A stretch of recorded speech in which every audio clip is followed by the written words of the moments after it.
Welcome to Asian Times TV. We have a special show today from Cairo, Egypt. We have a journalist colleague who's in Cairo, traveling to Cairo. He's going to be reporting to us from the streets of Cairo itself about the referendum that has just taken place to allow the current head of Egypt, Mohamed Morsi, to be able to appropriate what some are calling appropriate some of the constitutional powers under his new government. So we have with us today Mr. Ghazi, who's reporting to us from Cairo. Ghazi, welcome. How are you? Hi, how are you, Dinesh? Nice to hear from you. Yeah, same here, same here. So I know you cover Pakistan extensively, but now today you're in Cairo. You're actually traveling, but you're kind enough to call in for this interview. So looking at the results, it appears that even though the turnout was very low, about 32%, that Mohamed Morsi has like a 57% lead in the current vote count. Is that right? Yes, he does have a 56% from their referendum is kind of broken down by city to city because they cannot cover the whole country in the same go. But whatever they covered so far, which was about half of the country, including Cairo and parts of Secondria, 56% people voted for the amendments and changes. While the human rights groups are not too happy about it, they don't want to give him all that power where he can abuse them and become another Mubarak. Mm-hmm. So they're not too happy about it, but he had 56% of vote and just 33% polling rate, which is very low. Of the 26 million who are eligible to vote. Yeah, which is a low percentage. Talking to people, what we notice is that it's just like how we do in America, where when our government changes, about 7,000 jobs are given to political appointees to run the government. It is somewhat similar what Morsi wants to do, but the opposition is fearful of giving him that much power where he could manipulate a lot of things, which they think he would be able to manipulate or grab more than he should have. Okay. While his people are in his favor, they tend to believe that if he's to run an effective government, he needs to bring in his own team, right, which he wants to do through the constitution. So the idea of the Arab Spring, right, that came into existence about a year or so ago, a little more than a year. What's happened to that uprising or that revival, if you will? Well, it is part and parcel of it. In fact, it's just an extension of that revolutionary thought where people wanted to express themselves through the vote or through the opportunity to be able to vote and change their governments. It's just a part of that. Remember when they had these elections, the purpose of this election is to create a constitution for the country. And so this is a constitutional amendment, constitutional assembly, where they're going to sit and make the constitution. Now they started good, but eventually the Salafis, the rigid ones, they left, and the other liberal parties slowly started leaving the process of making the constitution. The coalition. They started leaving, so they left the whole process kind of like void of total participation. Right. Meaning all the parties of different walks of life. So that's kind of void, and on top of that, the courts declared the assembly, the parliament, null and void for some constitution thing that there were irregularities during election times. Yeah. So it's been a state of flux, which is to be acceptable in a country like this, which has seen seen one party rule for like 40 years. Right. And now they're looking at a multi-party system. Right. The polarization is there.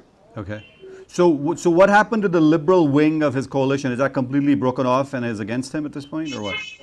Yes, they are somewhat against him, and they're not too happy because they think him and the Brotherhood is going to get together and maybe create another Mubarak-like regime in which he'll be in power and he'll have the power to change the constitution, power to change and use brute force rather than popular participation of the people. Okay. It's a fear. I personally think it's a fear, but it could be fear, it could be genuine. When you say the Brotherhood, of course, you're talking about the Muslim Brotherhood, right? Muslim Brotherhood, yeah. Which has a long history, of course, in Egypt. And Mubarak was able to check their power for many, many years. But they've now, with obviously Morsi in the government, at the head of the government, have been able to come back. And the editorials, of course, here in the newspapers here, for instance, Middle East Online, which is, clearly it's not a Western slanted paper. They're saying fundamentalism is good for protests, good for revolutions, and good for war, but not so good for development. Is that a sentiment that you're picking up on the streets there or not? Since the most important thing for any country, for that matter, is law and order. Give an example of Turkey. In fact, when they had this conservative government, for that matter, when they came into power, they believed in trade. In fact, they encouraged trade and tourism. Now Turkey became a powerhouse. What they were able to control was law and order. Mm-hmm. In fact, they gave more freedom to the Kurds and participation of the Kurds into national government. Similarly here, the mood in the street is generally opposition is fearful that if we give too much power to the Muslim Brotherhood, they may not be able to deliver, or they may make it a fundamental sort of a government. Mm-hmm. While the other parties, the liberals and all that, are fearful that, likewise the people who support the Muslim Brotherhood, their thing is that if we're going to run a government, then we should have a power to run a government, mm-hmm. in which we can go and prove ourselves, go back to the people after 4 or 5 years and tell them we brought a change. Okay. So his spokesperson, Yasser Ali, right, said yesterday, mm-hmm. I think, the new constitution will be adopted and go into effect if the result of the referendum is 50 plus 1% of the votes. So he obviously has more than that. But that's how referendums go. That if you have more than 50% of the vote, it goes in favor. Below 50, it doesn't. While he's right there, and in fact, it seems like they will take more than 50% of the vote, and they'll be able to pass the constitution. If there's an impasse, and that's what it's going to come down to. It's going to boil down to that. Right. Now, his opponents are fearing that there will be sharp limitations on civil rights because, according to the charter that they're putting forth as part of the new coalition, it's a 63-page document. It has 236 clauses in it, and that it would, as part of the new government, as part of the charter to bring Muslim Brotherhood back in power, there will be strict Islamic law or parts of it that would be instituted. Is that your understanding as well? Oh, no. Here's the trade-off. Asking the women about it, what they do say it might lead to dictatorship, but they have not passed any law or even encouraged a law which curbs the freedom of women. Likewise, one of the other objections that people who are against Morsi raised was that he hasn't clearly defined what child labor could be and what limits on child labor it should be. Mm-hmm. So those kind of things are in a state of flux. Whether they're saying this because it's in opposition or their fear could be genuine, only time can tell. But whenever governments or nations are in a state of flux where they have not had parliamentary multi-party governments in like 40 years, these problems are bound to occur. So it's only time can tell whether these guys would be able to deliver in the next 5 years, because the problems in Egypt are pretty critical. And democracy, once established, may bring better results. So are you seeing a lot of poverty on the streets when you're in Alexandria or Cairo? Acute poverty, yes. There is acute poverty. In fact, what we see is that what people say is that tourism has really dropped. Right. That during Mubarak's time, there was a lot of tourism, a lot of economic activity. Now, one thing that we saw while going from, in fact, Cairo to Alexandria yesterday and back, on the sides of the road, you see a lot of farmhouses, trickle irrigation, the drip irrigation system going on, and farms producing good, and a lot of activity in the countryside. I could see that this country was on the verge of moving, like they're clearing up the desert and creating farms over there. Likewise, we could see a lot of construction work going on, like from the top of the pyramids, you could see a lot of cranes in the city, and from a distance, you could see a lot of construction work going on. Mm-hmm. But then equally, there's a lot of problems on the street too. You could see streets are dirty, people are looking for work. So it's a combination of both. So is it, when you look at the poverty in Cairo, is it better or worse than Pakistan? A country you know well. It's better than it's not the poverty is not worse than Pakistan. It is still a lot better.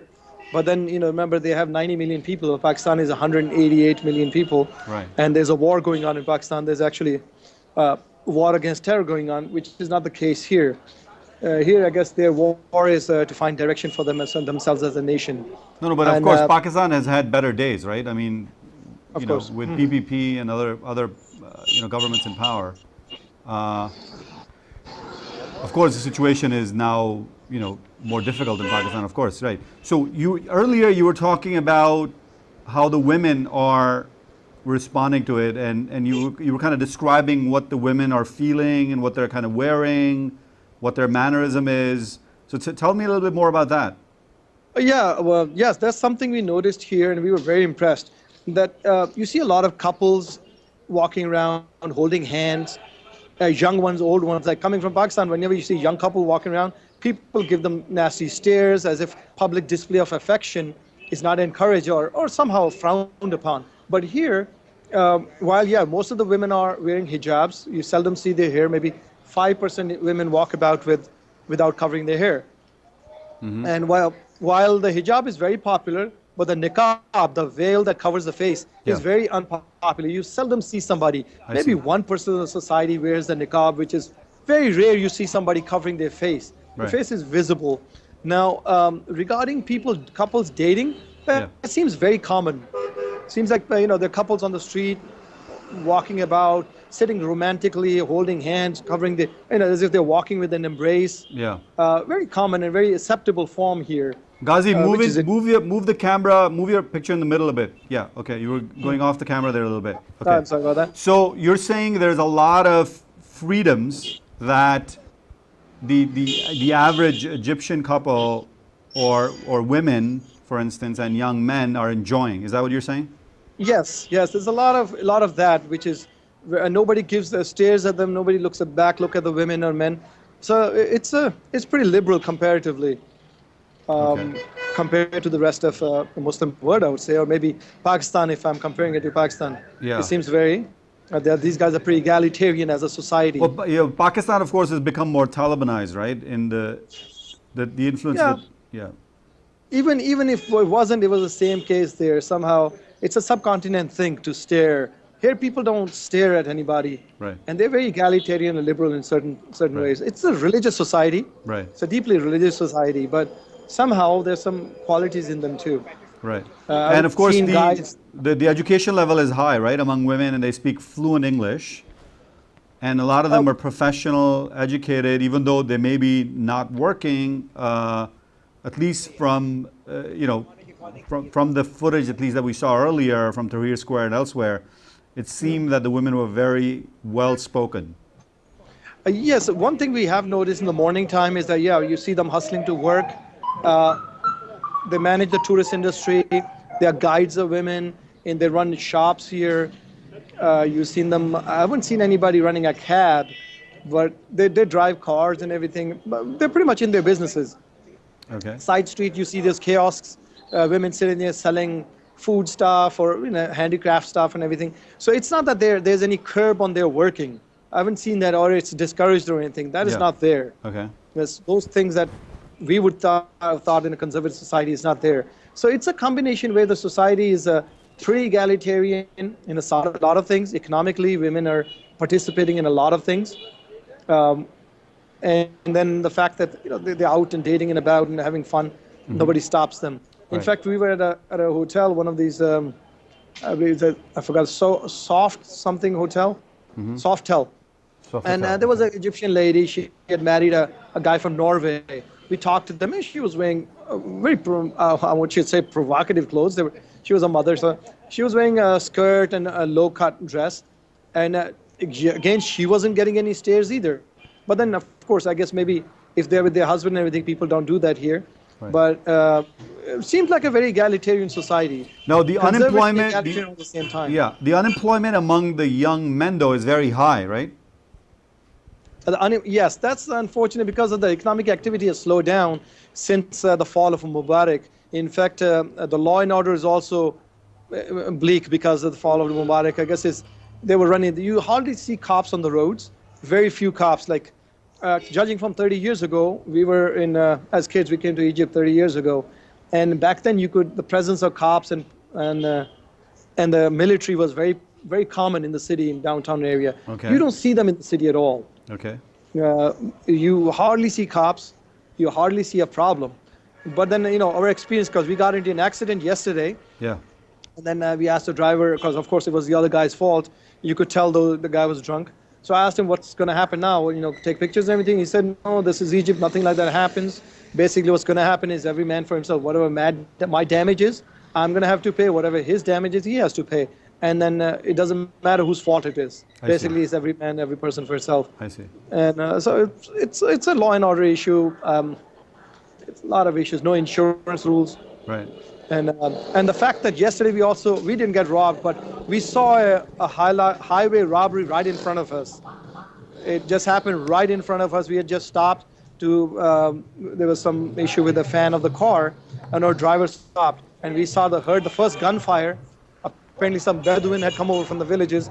They stopped a car, fired a warning shot, took the car from the guy. It was basically carjacking. Shot another fire and then took off with the car. That happened right in front of us. So law and order is an issue, and since the fall of Mubarak, that has become very common. I see. That's from what So when you went to Tahrir Square, did you see any protests? I know you said you saw massive people, but was there any protests? People.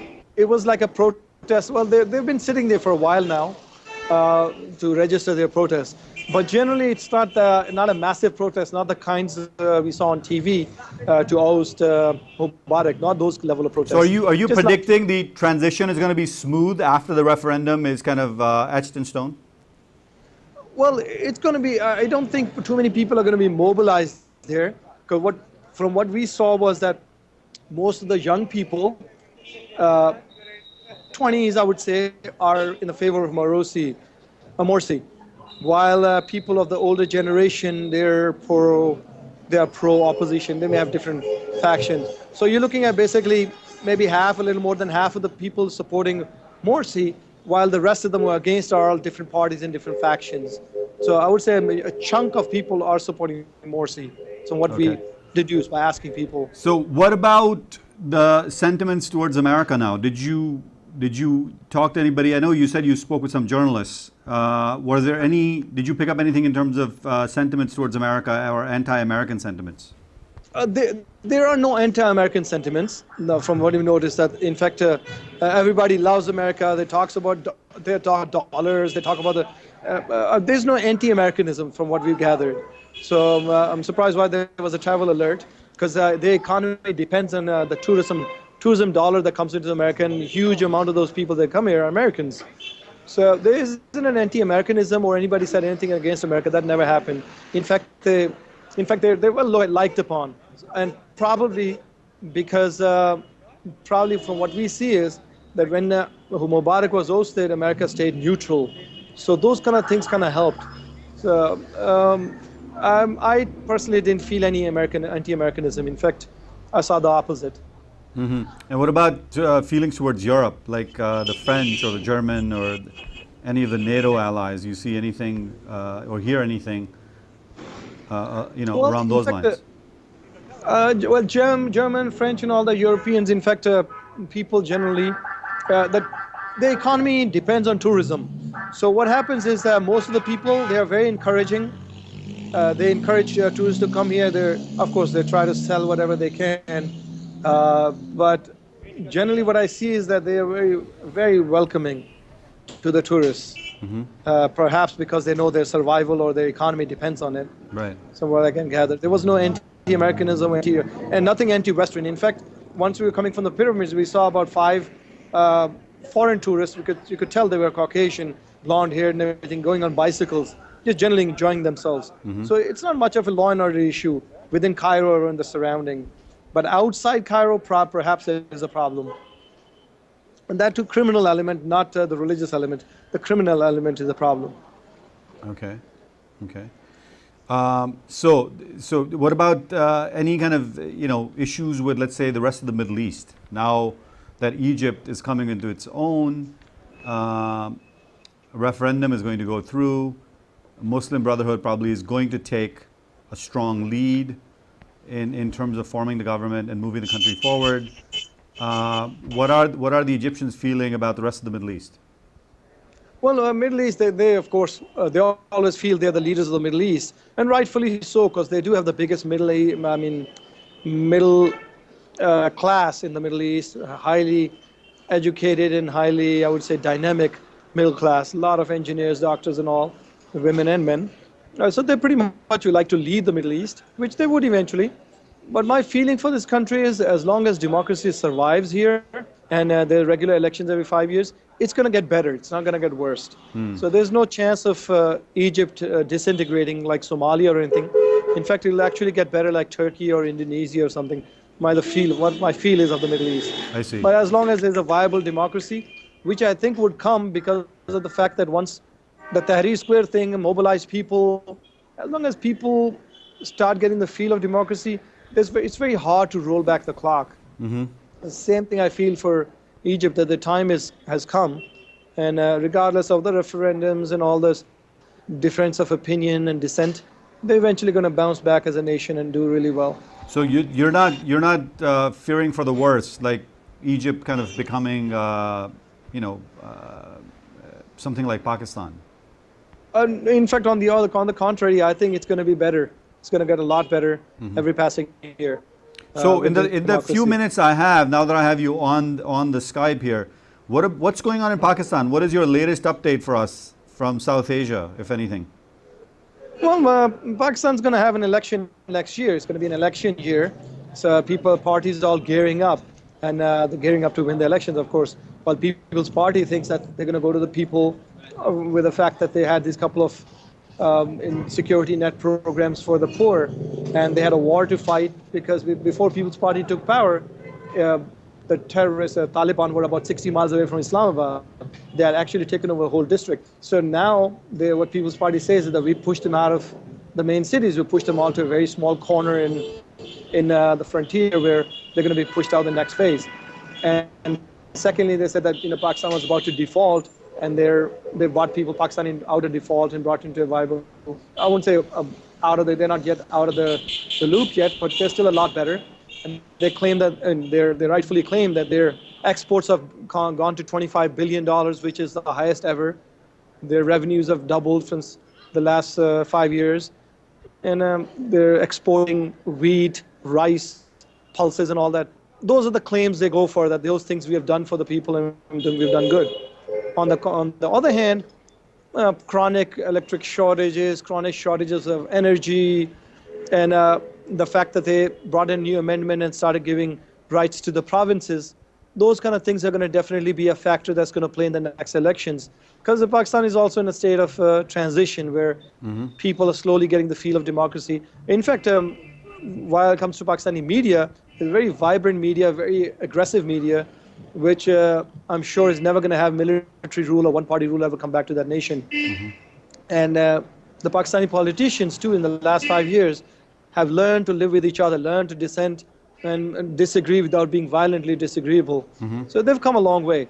If the same thing happens in Egypt, I'm sure it's going to be a lot easier and better for them than it was for Pakistan. I see. So, but are you predicting, within the Pakistani context, are you predicting the PPP to come back in power? Well, from what seems like is that, yeah, they will come back into power. They may not have the same kind of majority. It again will be a hung parliament, because PPP might take all the seats from all the full provinces, while Nawaz Sharif might take a chunk from Punjab. And to form a government, what seems like might be rightists and the leftists, all the leftists being ANP, PPP, MQM, all these leftist parties might. What about Imran? What about Imran Khan? Well, that's a wild card. Well, some people predicting he might take a few seats. I doubt it if he can ever take more than 10 seats. It'll be surprising if he does. But he could, quite honestly, he's not even a game changer from what I see. He's not even a game changer. So the rallies, the pictures that we see of his large rallies in in Peshawar or Balochistan, etc. Are you saying those are not Those are not large They're not crowds? yeah, those are not game-changing rallies. One of the reasons they were good was that he used to bring people who could play good music and everything. There were a couple of good rallies. The one in Lahore was good. The one in Karachi was good. But the one in Lahore, he definitely have support in Lahore. That he does. And he was able to bring a huge crowd. While the one in Karachi, it's a bit deceptive because that rally took place on the 25th of December, on Christmas Day, which is a public holiday in Pakistan, and also Jinnah's date of birth. So most of the people usually go to the Jinnah's mausoleum on that day, and he had the rally that day. So it's partly because people came to see him, partly because most of the people get into Jinnah's mausoleum. And it's a public park, and on a public holiday, people usually go down to parks to celebrate their vacation or a holiday. So that could be deceptive, the Karachi rally. Although in Lahore was definitely big and good. From my experience back in 1988, I was very active with PPP. My experience is any rally that takes and you put chairs for people to sit in, that's very deceptive. That means that people's participation wasn't big. So his rally in Lahore, it was staged where you had chairs and everything, so you could make it look good and big. When reality may just be different. And as much as Imran Khan is popular in Lahore, Nawaz Sharif still runs the roost. So I think he'll be a huge disappointment, Imran Khan, in the next elections. But I don't think so Nawaz Sharif, you think will carry Punjab or large parts of the Yes. Punjabi province? The Punjab is the place where Nawaz Sharif is going to win seats. I doubt if he will win any seats outside Punjab. In Punjab, from central Punjab to the northern Punjab, there are about 100 seats. Last elections, PPP just got 15 seats over there, and I think 45 won by Nawaz Sharif. Yeah. And if he can play his cards right and get the right results and right people, he might take 100 seats there, and PPP might be wiped out in northern Punjab. Then they have a problem. Because even if PPP takes the seats from the rest of the provinces, and they have electoral alliances with other parties like MQM or ANP, so they might have to run a coalition government again. But then the game changer could be because PPP raised the price of wheat, which is a staple food in Pakistan. They raised it to about double the price, which meant that the support prices were raised, which meant a lot of money went to the countryside, which was about 320 billion rupees every year. But amount that's equal to total 8 years of money that went to the countryside during Musharraf's era. So what they're banking on is if 65% of Pakistanis live in the countryside and their lot has become better in the last 5 years, they might vote for them. The PPP expects a chunk of vote from there and might run an upset. That's what they're banking on. With the Americans leaving Afghanistan by 2014, what do you anticipate is going to happen kind of on the borderland between Afghanistan and Pakistan? That is a scary dilemma. But Americans are smart where they don't make the mistake twice, and I hope they don't, because the last time they left Afghanistan in chaos that resulted in Al-Qaeda and Taliban phenomena, which was like the Khmer Rouge we saw in Far East. So you're reporting looks like what appears to be a very positive story from Cairo. Yeah, Cairo, I think, is a very vibrant place, and it's definitely going to do better from the look of things. Well, on that note, I want to thank you for providing a great report from the streets of Cairo. No problem, Dinesh. On the referendum. I'm glad I came here. What's that? One thing that people did ask you, what are you guys doing here in these chaotic times? Yeah. They did ask us that. So what did you say? We are adrenaline junkies. What else? Yeah. But it's just definitely better, and it wasn't much of a problem. We didn't have a problem. There are a lot of Malaysians and other nationalities here, so it's never a problem. Right. All right, fantastic. I appreciate it. All right, Dinesh. Have a good time over there. All right. See you when I come back. All right, man. Thanks. Cheers. Thanks. All right.